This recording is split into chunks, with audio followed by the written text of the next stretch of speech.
On the night of June the 30th, in a palace in Edinburgh, the king sat down to dinner. Around that table sat the people who matter most to the crown right now: Queen Camilla, Prince William, Princess Anne, Prince Edward. They ate together and they stayed the night under one roof in Scotland. It was the eve of a birthday. Diana would have turned 65 the very next morning, and in just a few days, her younger son was flying home to Britain. But here is the thing about that table in Edinburgh. The one person the whole country was talking about was the one person not sitting at it. Because that is what quietly happened that night. The family gathered, the table was set without him. Now the papers have a warm word for that dinner. They are calling it a family coming together before Harry comes home. A soft prelude, the first step toward peace. And maybe it was. I want that to be true as much as you do. But I have watched this family my whole life, and I have learned to ask a colder question. You do not gather the entire senior family into one room to welcome one man home. You gather them to agree among yourselves, and without him, exactly how far in he gets to come. So let me take you back, because you cannot read that dinner without the wound underneath it. It was the summer of 1997. Paris, a tunnel, a life over at 36. Two boys woke up that August without a mother, and the rest of us woke up to a grief nobody quite had words for. But the wound did not start that August. It started years earlier, inside the marriage itself.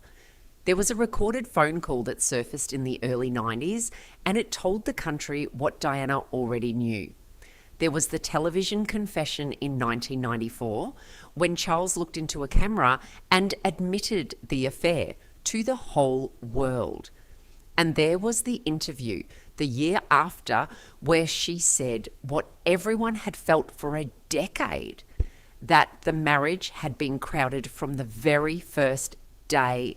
Here is what I want you to notice, and I will say plainly, it is only what I think. The real cruelty done to Diana was never one dramatic act. It was quieter than that. It was a machine. It was rooms she was not in, where her fate was being decided by people who had already chosen the institution over the woman. She was the most famous person alive, and she was still somehow always on the outside of the door. That is the pattern. Hold on to it, because that pattern did not die with her. You remember him at 15. I know you do.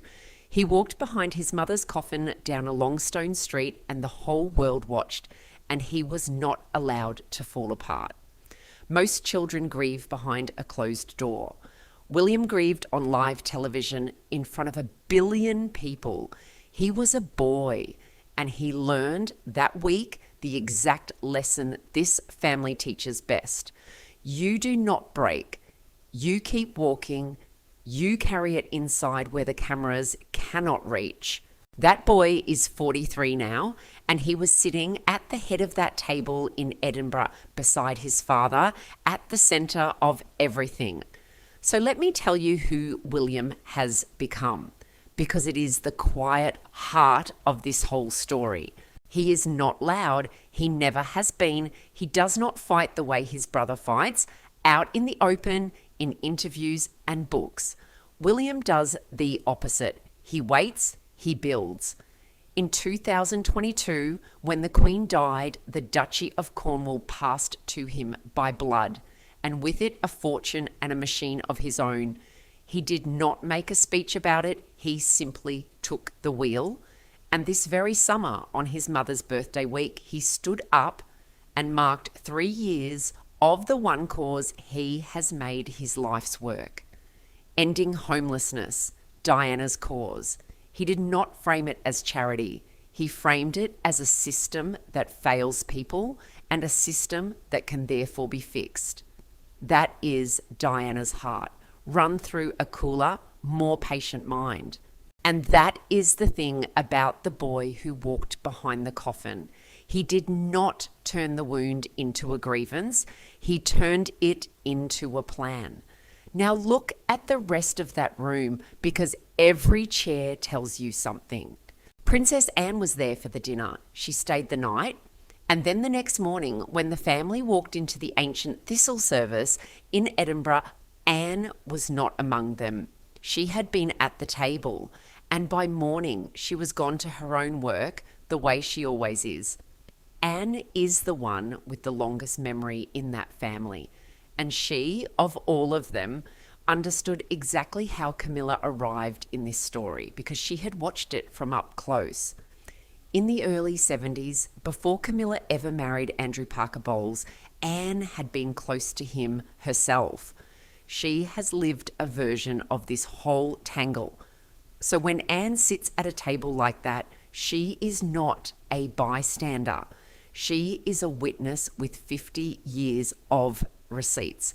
That is the version I read into it. And I will be honest with you, I cannot sit in that dining room. No one outside that family can. But here is what the record does show. Every senior figure the crown depends on was in that house that night, and two people were not. Diana, whose birthday it was, and her son, who was on his way. Make of that timing what you want. I know what I make of it. So let us talk about the son who was coming home, because his story this summer is heartbreaking in a way the headlines keep flattening. Harry has not brought his family to Britain in 4 years, not since the Jubilee back in 2022, when the country last saw his children on this soil. He wants them to know their grandfather, and you have to remember why that matters so much right now. The king is fighting cancer. This is a son who lost one parent with no warning in a tunnel at 12 years old. Of course, he wants his children in a room with the grandfather they barely know while there is still time. That is not strategy. That is a boy who learned young how fast it can all be taken. But this is where the machine turns again. Just a week before he was due to arrive, the committee that decides royal protection turned him down. No state security for him or his family on British soil. And so the plan cracked. He would still come, they said. But whether his wife and children would come at all was suddenly in doubt, being reassessed, hanging in the air. The king offered a royal residence where the family would fall under the protection that already exists there. Half in, half out. A homecoming with a fence around it. And here is the shareable truth of this whole episode, the one I want you to sit with. Harry is being welcomed home to a house he cannot safely enter on his mother's birthday week by a family that met the night before to decide the terms. The papers call that reconciliation. I call it the same old machine running the same old way on the same bloodline. Now, I want to be fair because Diana would want me to be. Harry is not blameless in his own exile. He chose California. He wrote the book. He sat for the interviews. He said things about his brother that a brother does not easily forget. And the two of them, by most accounts, have barely spoken since that funeral in 2022. This is not a simple story of an innocent man locked out. It is a sadder, more human thing. It is two brothers who walked behind the same coffin and went in opposite directions afterward. One stayed inside the machine and learned to run it. The other ran from it and cannot find his way back through the door. That is the version the palace would love you to leave with. Two grown men, a private rift, nothing to see. But here is the part I cannot let go of. The rift is real, yes, and it is also incredibly convenient for an institution that has always preferred Diana's line kept manageable, kept quiet, kept on the far side of the glass. Royal reporting runs on access, so hold every official line loosely, including that one. I could be wrong, but I have watched this pattern for 30 years, and it only ever points one way. So what happens now? What is the reckoning here when nobody gets arrested and nobody gets thrown out? That is exactly the point. This audience knows what real consequence looks like in this family because you watched it land this year. You watched them do it to Andrew, stripped of his titles and his honours. No longer a prince, no longer a duke in the way that counts, just Andrew Mountbatten Windsor. Arrested on his own birthday in February, questioned for 11 hours, released without charge but still under investigation. The first senior royal taken into custody in almost 400 years.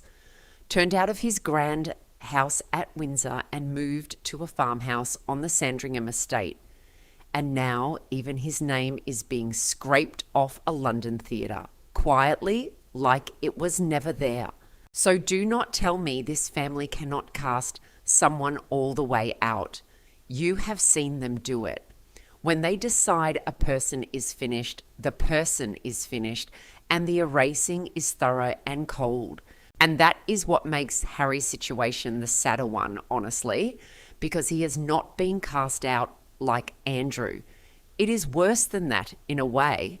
He's being held at a distance, kept at arm's length, at the fence, at the edge of the estate, welcomed with conditions, not erased, just never quite let all the way in. And the terms of that distance get set in rooms he is not in. In a dining room in Edinburgh the night before his mother's birthday. Here is the twist though, the thing I did not see until I sat with it. That empty chair at that table, I do not think it was ever really Harry's chair. I think it was Diana's.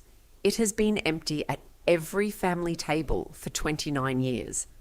And the reason her son cannot find his place at that table is the same reason she never truly had one. They never made a place for her either. They managed her. They arranged around her, and now they arrange around her son the exact same way. The wound did not heal. It just got handed down. And nobody has to lift a hand for that to happen. That is the coldest part. There is no order signed, no villain twirling in the shadows. The institution simply closes. The way water closes over a stone, and the person on the outside stays on the outside. It is not revenge. It is not even cruelty, really. It is structure. It is a machine doing what it was built to do. But here is where the scales tilt back, and this is the part I hold on to, because Diana did not lose. Look again at who was sitting at the very centre of that Edinburgh table.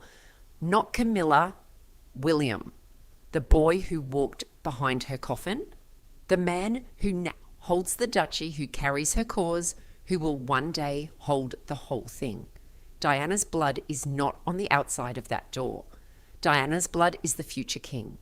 The institution can manage her memory all it likes. It cannot manage her son out of the throne. He's walking toward it patiently, the way he learned to walk down that long stone street. And every step is hers. That is the real inheritance, not a tiara, not a title. A son who turned her heart into the future of the crown and carried her straight into the centre of the room they once kept her out of. So the table was set without him that night in Edinburgh, but make no mistake about whose house it will be one day. The chair at the head is already promised, and the name on it comes from her. Tell me what you remember of Diana, and tell me honestly, when you look at William now, whether you still see her in him. I read every single comment and I read them for her.